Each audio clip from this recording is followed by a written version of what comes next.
Amerika ivuga yuko yahanuye drone ya Iran yerekezaga ku bwato rutura bw'intambara, ndetse kandi mu minsi itambutse nibwo hakomeje kumvikana amakuru menshi yuko Amerika ikomeje kohereza amato y'intambara cyane cyane hafi ya Iran, ndetse kandi yerekeje intwaro zitandukanye zamuzinda kuba yarasa ku gihugu cya Iran. Niko kandi humvikanye amakuru menshi yuko igihugu cya Iran ubutegetsi bwabo gushobora kubwahinduka. Umuyobozi w'icyoro Ayatollah Khamenei yuko ashobora kuyava ku butegetsi agasimburwa n'undi uwo wese utaramenyekana mu gihe impinduramatwara zo muri kino gihugu. Ni mu gihe Amerika ikomeje kuba yakotse igihugu cya Iran kugira ngo igindure ubutegetsi cyane cyane gishinzwe yuko gikorana n'imitwe yitwaje intwaro, ndetse kandi kigashinjwa yuko kino gihugu cya Iran gikora intwaro za kirimbuzi nka nucleaire n'izindi zitandukanye. Amerika na Israel bikarwana byivuye inyuma by'uko Iran yabikora intwaro za kirimbuzi cyane cyane za nucleaire. Ni kenshi kandi Amerika yavuze ko izatera Iran igakora igishoboka cyose cyatuma ubutegetsi bwacyo buhinduka, dore ko yavuze yuko mu minsi iri imbere bitekerezwa yuko hazaba ubutegetsi bugendeye ku idini, hakaba hasura ubutegetsi bwa cyami cyangwa se ubundi bwose budashingiye ku idini. Mu kiganiro cya none tugiye kureramwo ibitero bya Amerika kuri Iran, ibitero Amerika ikomeza kugaba kuri Iran buri munsi, icyo Amerika ishaka kuri Iran, niba kandi koko izava n'ubutegetsi bwa Iran bwa Khamenei bagashyiraho undi wese. Dore ko mu minsi yatambutse humvikanye amakuru menshi ashashara yuko Amerika ishaka kumuvanaho bitisa akaba yanahunga nk'uko byatangajwe yuko Khamenei bitekerezwa yuko yahunga n'umuryango agahungira hanze y'igihugu cya Iran. Gihe nitwa Ajabo Marashimbaye ikaze, reka turebe nk'ibitero bya Amerika kuri Iran ndetse n'uburyo Amerika itekereza ko yandura ubutegetsi bwa Iran n'ibindi byose bikomeza kugaba kuri Iran. Umuvugizi w'igisirikare cya Amerika yavuze yuko Amerika yahanuye indege nto y'igisirikare cya Iran, indege nto zitagira abapilote za drone. Iyi ndege ya Iran yahanuye kuwa kabiri ubwo yasatiraga ubwato bunini cyane bw'intambara bwa Amerika bwikora indege z'intambara. Ahangaha hari mu nyanja y'Abarabu. Kapiteni w'ubwato witwa Tim Hawkins, umuvugizi w'ibiro bikuru by'ingabo za Amerika, yavuze yuko indege y'intambara yo mu bwoko bwa F-56C yahagurukiye ku bwato bw'intambara bwa USS Ibrahim Lincoln, ndetse kandi ngo yahanuye drone mu buryo bwo kwirwanaho, ngo mu rwego rwo kwirinda ubwo bwato, hamwe n'abasirikare babukoreraho. Ubwo bwato bwari buri muri kilometero 800 uvuye kuri kilometero ntoya y'inyanja y'uruhande rwa Iran. Ubwo drone yasatiraga ubwo bwato, iyo drone ngo yahanuwe iri gusatira ubwo bwato umugambi udasobanutse neza, ubwo ngo byatekerezwaga yuko iyo drone nayo yerezanywe n'umugambi wameshaho kuba yarasa ibitero bitandukanye kuri ubwo bwato bwa Iran, bityo bigatuma iyo drone itaraswa by'ako kanya byihuse kugira ngo itaba yateza ibyago ndetse ikaba yanarasa kuri iki gihugu. Nta bikoresho bya Amerika byangiritse ndetse nta basirikare bagira ikibazo muri ibi bitero. Ibi byose bibaye mu gihe Amerika ikomeje kurunda abasirikare bayo n'ibikoresho bya gisirikare muri ako karere ka Iran, mu gihe kandi ubushyamirane buri hejuru cyane hagati ya Amerika ndetse na Iran, hagati ya Washington ndetse na Tehran, aho umwuka ukomeje kuba atari mwiza, aho uruhande rumwe rushinja urundi, aho Washington ikunda gushinja Tehran yuko ikora intwaro za nucleaire cyangwa se za kirimbuzi, naho Tehran yuko ikunda gushinja Washington yuko igabaho ibitero bitandukanye. Ntacyo Tehran cyangwa se Iran yatangaje kuri ibyo bitero byabaye kuri uwo wa kabiri. Perezida wa Amerika Donald Trump yakangishije gukora igikorwa cya gisirikare muri Iran ngo nibitemera kujya mu biganiro bigamije kugera ku masezerano yo kugabanya gahunda yayo, yo gukora nucleaire ndetse n'intwaro za kirimbuzi, bityo rero ngo zagabwaho ibitero ndetse ngo ubutegetsi bwayo buhindurwe ndetse n'abaturage bayo barenganurwe, kuko Amerika ikunda kuvuga ko barenganye. Kuko ni kenshi Amerika yavuze ko izatabara abaturage ba Iran ndetse igakora ubutegetsi bwayo, ndetse kandi ngo ikaba yahosha imyigaragambyo maze iminsi hagaragara ku butaka bwa Iran. Mbere yari yavuze yuko Amerika yagira icyo ikora ku ihashya rya Iran ry'imyigaragambyo, ndetse ko abaturage benshi bakomeje kwamagana leta, bityo Amerika yavuze yuko izatabara byihuse igandura ubutegetsi bwa Iran mu buryo bwo kugira ngo irengere abaturage b'inzirakarengane bari kwigaragambya, ngo basone yuko banga ubutegetsi bwa Iran. Nyuma y'ihanurwa ry'iyo drone ya Iran, witwa Caron Lift,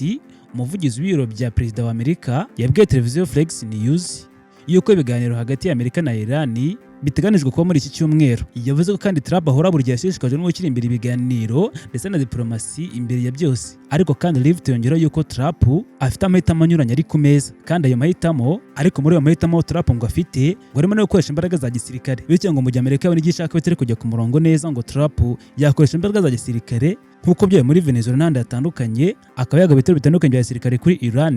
ndetse agarika ubutegetsi bwayo nk'uko bigaragara n'abatari bakeya. Mbere gato y'umutegetsi w'ikirenga wa Iran, Ayatollah Khamenei, yaburiye ko igitero icyo ari cyo cyose cyagabwa ku gihugu cye cyateza intambara mu karere, bityo bikavuga yuko Amerika ikora ibishoboka byose kugira ngo itazisanga yateje intambara mu karere, ibyo ukora byose ikabigendamo gake. Igitero Amerika yagabye kuri Iran cyatumye benshi bahaguruka bavuga yuko Amerika ikomeje kuba yagaragaza imbaraga zidasanzwe z'umurengerano kugira ngo ihabye ubutegetsi bw'abatavuga rumwe nayo, ndetse kandi amahanga avuga yuko mu by'ukuri Amerika ishaka kuba yagaba ibitero bitandukanye no kugira ngo iri ku butegetsi bitandukanye atari ibintu by'agaciro. Gusa benshi bashimangira yuko ngo Amerika izi mbaraga z'umurengero ikoresha ngo bikomeje guteza inkeke cyane. Abayobozi b'ibihugu bitandukanye nabo bakavuga yuko mu by'ukuri bakwiye gukora ibishoboka byose kugira ngo bitwarike kuri Amerika, kuko mu gihe cyose hari icyo idashaka ngo byose byahagarara. Abenshi kandi bakemeza yuko mu by'ukuri Amerika niyo imbaraga z'umurengero ikomeje kuba yakoresha, haba gushaka ubutaka bwa Greenland n'ibindi bice bitandukanye ngo ari ibintu bidasanzwe cyane ko izo mbaraga zidasanzwe z'umurengero Amerika ikoresha ngo biteze impungenge abatari bake, bigateza ikibazo ku bantu benshi. Ni mu gihe umunsi abategetsi batandukanye bo ku isi bavuga neza Trump kugira ngo ataba yabakuraho, ndetse ngo akaba yanakora ibikorwa bitandukanye nk'ibyo yakoze ku butaka bwa Venezuela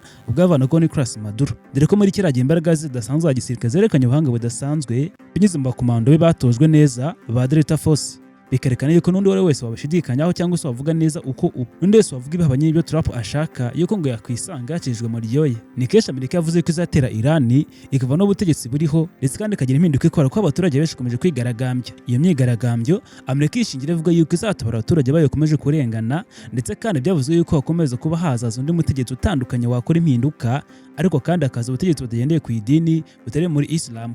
hakajyaho perezida cyangwa se umwami cyangwa se undi wese waza kuri impinduka, ariko byumvikana cyane na Amerika akaba ari umuntu waza avana imbaraga za nucleaire, ndetse kandi akaza ari umuntu uvuga neza ibyo Amerika yumva, akumvikana na Israel ndetse akumvikana na Amerika icyo basabye cyose mu by'ukuri ntereka bariyo nyikirizo. Akaba kandi ari umuntu waba ugamije guhabya cyane imitwe yitwaje intwaro nka za Hamas n'indi myinshi itandukanye itumvikana na Israel ndetse na Iran. Muri manda ya kabiri ya Donald Trump, nyuma y'uko adahawe igihembo cy'amahoro cyitiriwe Nobel, yavuze yuko atarajwe ishinga n'amahoro ya buri umwe wese cyangwa mu gihugu icyo ari cyo cyose, ahubwo ngo kimuraje ishinga n'inyungu za Amerika, ndetse ngo azakora igishoboka cyose kugira ngo Amerika yabone icyo ari cyo cyose ishaka, haba mu y'agaciro, ikuzo, iterambere n'ibindi bitandukanye. Ngo niyo mpamvu imyanzuro afata n'ibikorwa akora ngo ari ku nyungu za Amerika, no kugira ngo Amerika ikomeze kwagira igitinyiro hirya no hino ku isi, ndetse ifatwe neza n'abantu batari bakeya. Bityo ngo Amerika izagaba ibitero kuri Iran igihe cyose yabikora, kubera ko yagaragaye yohereza intwaro zitandukanye, abasirikare n'imbunda za muzinda, indege z'intambara byerekeza muri Iran,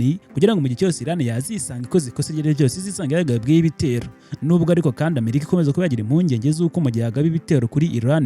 ngo yakisanga habaye intambara y'akarere kose muri rusange. Abasesenguzi ba politiki bavuga yuko bishobora kwisangaho kugira ngo habe intambara y'akarere nk'uko Amerika yabigarukaho, ngo bagaba ikindi gitero kidasanzwe nk'icyo Amerika yagabye muri Venezuela, bagafata ubutegetsi bwayo bwameneye nta maraso y'abaturage amenetse, ndetse bagahosha imyigaragambyo, muri make bagarika ubutegetsi ariko nta mvururu zabaho zidasanzwe. Ibitero bidasanzwe bya Amerika ku bihugu bitandukanye benshi bativugaho rumwe, abenshi bagatuza kugira ngo badakoma rutendere bakisanga biteje ibibazo kuri Amerika, abenshi kandi nanone bakanga kuvuga icyo batekereza kugira ngo Amerika itaza kubatezaho ikibazo, ndetse kugira ngo nabo bataza kwisanga bateweho ibitero na Amerika, kuko uvuzweho ko atumvikana na Amerika yisanga mu kaga mu buryo bumwe cyangwa se ubundi. Utabyishimiye mu gihe ari rubanda rugufiya arituriza, ni mu gihe ufite ijambo rikomeye nawe yisanga yatuje cyane cyangwa se akavuga, ariko kavuga atitsa cyane kuri Trump cyangwa se kuri Amerika, bitewe n'imyanzuro ikomeye cyane yagaragaye yuko ifatwa na Amerika bigeze muri Donald Trump. Abenshi bavuga yuko ari umuntu ufata icyemezo cyane yihuse atagitekerejeho neza, abenshi bakabishingiraho yuko ari umutegetsi wa mbere afashe undi mutegetsi mugenzi we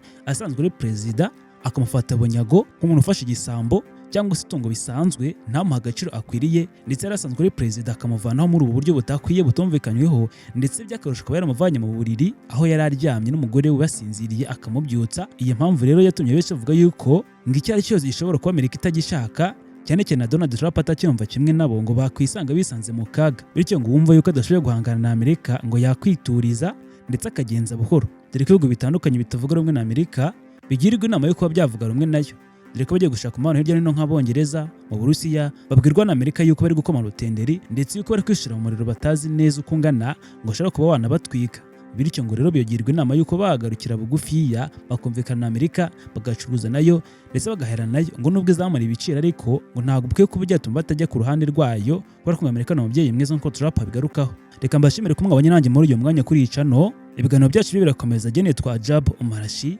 dusubire ubutaha. Imboni TV, imboni ya rubanda.